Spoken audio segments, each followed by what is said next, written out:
All right, this is Norco build part 4. Yeah, hope you enjoy it. Cheers. All right, here's all the parts. So yeah, what we're going to do is give these a clean. Just want to show the condition of the parts.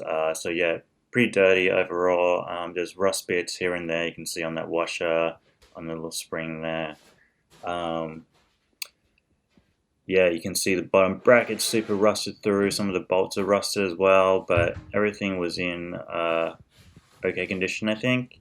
So yeah, we'll see how we go. So yeah, my method is basically I just spray it all down with kind of a mixture of watered down detergent and Dove soap, and that seems to work pretty well. You can give them a brush before you wash them, but after this, I'm gonna just soak them in Vapor Rust. So yeah, I've been using Vapor Rust lately. It works pretty well, and it cuts down the work that you have to do. So yeah, I definitely recommend this for anyone that wants to try it. But basically, it's a rust remover. So yeah, just pour it in there, and then you just soak it overnight. And then that's basically it. It's environmental friendly. Yeah, it's not going to hurt any of the parts, whether it's metal or plastic. So it's pretty good, and you can reuse the liquid afterwards as well. So yeah, here taking the cranks apart, giving them a brush down with the wire brush and yeah, that detergent mixture, watered down detergent. But yeah, basically doing this with all the parts. I sped it up, but yeah, usually takes a little bit.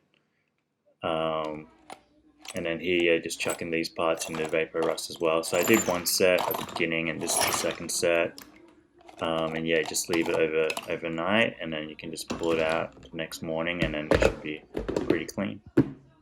So yeah, here's the next day. I just want to show you how it works. So yeah, you can see the bottom bracket, all the rust came off. Sometimes it leaves a black film, and you just got to wash it, and it cleans up pretty well. And then afterwards, you can either protect it with the Vapor Rust again, or spray with a little WD-40, clean it up.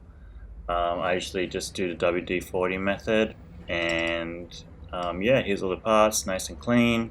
I got this Sonic stem as well, just a shorter stem, just to make it a little bit easier to ride. But yeah, that's it. All right, clean the wheels. Yeah, pretty straightforward here. I use a little pressure washer that you can get from Bunnings or Mitre 10 or whatever, and then just use that same mixture and a nylon brush to kind of brush down the cassette, and it usually cleans up pretty well. And then yeah, that's it. And then here, same with the chain. Yeah, just spraying it down with the mixture and then using, yeah, I tried hot water here, just to see if it would help it. I think it helps a little bit, but yeah, basically use a nylon brush or wire brush, just brush all the grease off and clean it up. And this is what it looks like after you clean it. Yeah, and then I put a little bit of lube on it just to um, protect it and make it run smooth again. And that's the lube I use. All right, build time. So yeah, here's the frame. First thing I did was put in the seat post. So yeah, I put grease here. From the last video, I had comments about me not putting grease in the seat post, so I do both now. I put it inside and on the seat post. And then here, just putting on the headset bearings in. So yeah, just make sure you grease those up as well. Yeah, putting the fork in. Yeah, pretty straightforward here. I had to sand the inside of the Sonic stem just because it was like super hard to get on, but yeah, now it works really good. I tried taking it off as well, and there's no problems. Yeah, it's been said that once you get them on, they're a little hard to get off. But yeah, I guess the sanding definitely helped. All right, just putting on the wheel on here just to make it a little bit more stable. And then I'm going to put the bars on. So when you tighten your little stem plate there, just make sure it's even, has an even gap top and bottom, and do your bolts up in a star pattern. That'll make it clamp down a little bit more evenly. All right, just putting on the brake levers and shifters here. If Red's watching, he'll make sure to tell you not to do them up too tight. Otherwise, they're going to snap at the bars, or if you crash, they're going to damage your shifter or brake lever. So yeah, make sure you do them just kind of finger tight. You haven't checked out Red Dress channel, check it out. It has some pretty cool videos. I definitely learned a bunch of stuff from his videos, so yeah, check him out. Alright, so with these Marzocchi forks, you can adjust the pressure on the top with these Allen key bolts. So what I did was I just screwed them down all the way and then backed off a quarter turn on both sides, just make sure they're even. I screwed them all the way down just because I'm going to be taking this to jumps and I want it pretty stiff. But yeah, you can just kind of adjust it how you'd like it.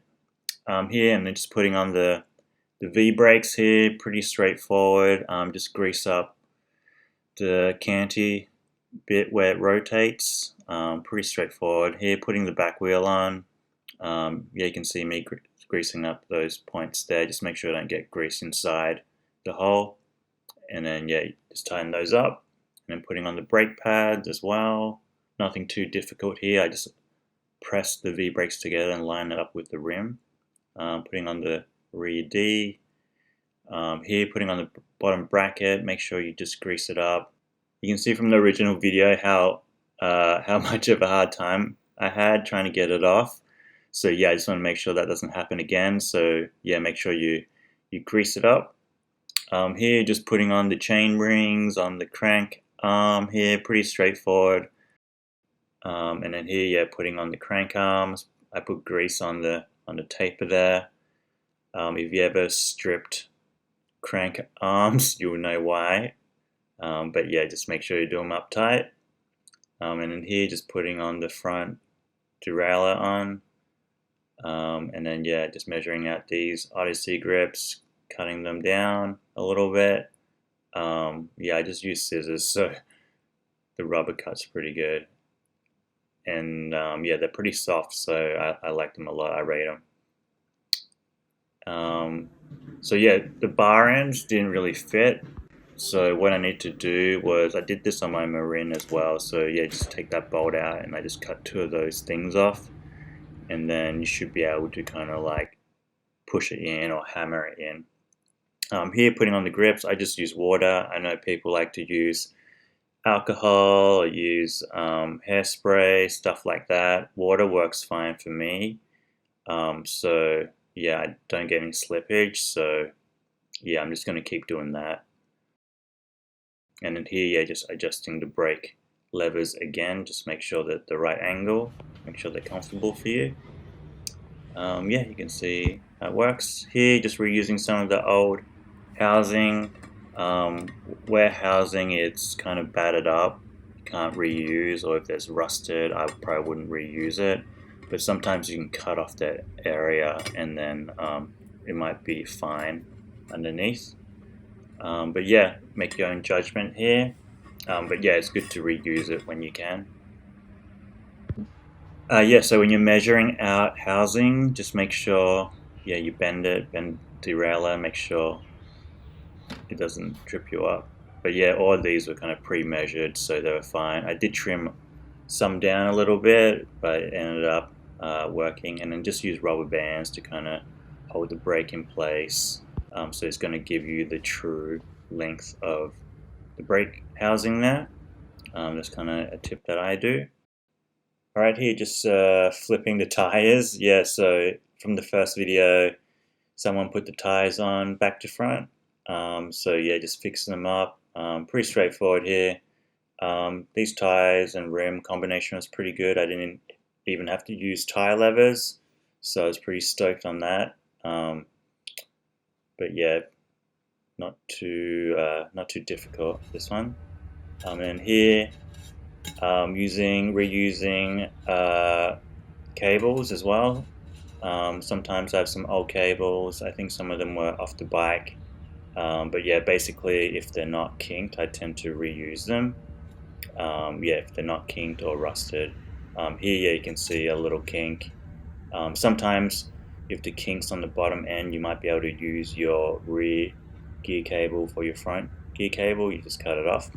Yeah, so when putting on the brake cables, I just back it off a bit, a couple of turns, few turns, and then I just press it tight on the brakes there. And then after you put the brake cable in, you should be able to tighten it back up that brake lever and it should be perfect. But yeah, here just putting on all the cables. Yeah, just make sure you stretch out all your cables before you put them on, kind of like a guitar string. You just hold them with one hand and use your thumb and index finger just to pull along the length of the string, and should stretch it out a bit. So yeah, this is going to help you with keeping your gears in check and your brakes in check after the first ride or so you don't have to readjust it. But yeah, you can see here's the brakes all laced up, and then doing the gear cables here. Yeah, make sure you shift all the way down to be able to get that brake gear cable in, and then yeah, just putting on the chain. Had a quick link, so it's pretty easy to put on, and then just indexing the gears here. Yeah, I think there's a good Park Tools tutorial on how to index the gears, but make sure it just sounds smooth, and every time you click up and down, it changes pretty easily. That's usually how I go about it, and it's worked for me. But yeah, it could be a little bit tricky to work out at first, but once you do it a couple of times, it's pretty straightforward. And then yeah, same with the front derailleur here. And then here, yeah, just lubing up the chain. Just make sure you wipe it off after so you don't have too much lube on there. Here, putting a turbo saddle on. It's actually a patched up one. If Jackson, if you're watching, thank you so much. He actually donated two turbo saddles, and I patched them up or cleaned them up. So I'm gonna do a separate video on that as well.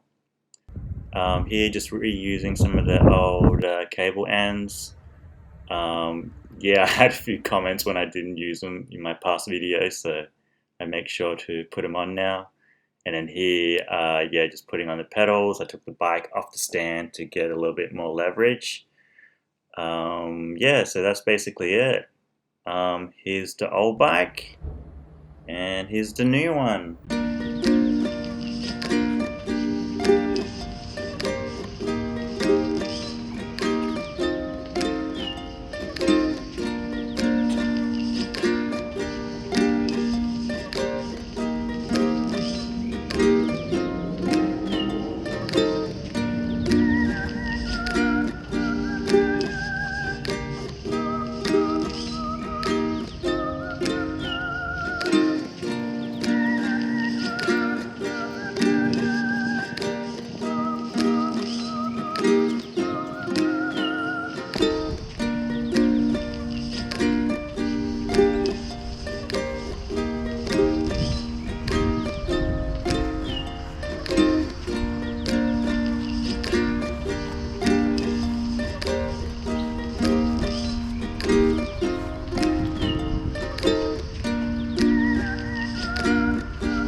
Alright, that's the video. I hope you liked it. Yeah, the bike's super fun to ride.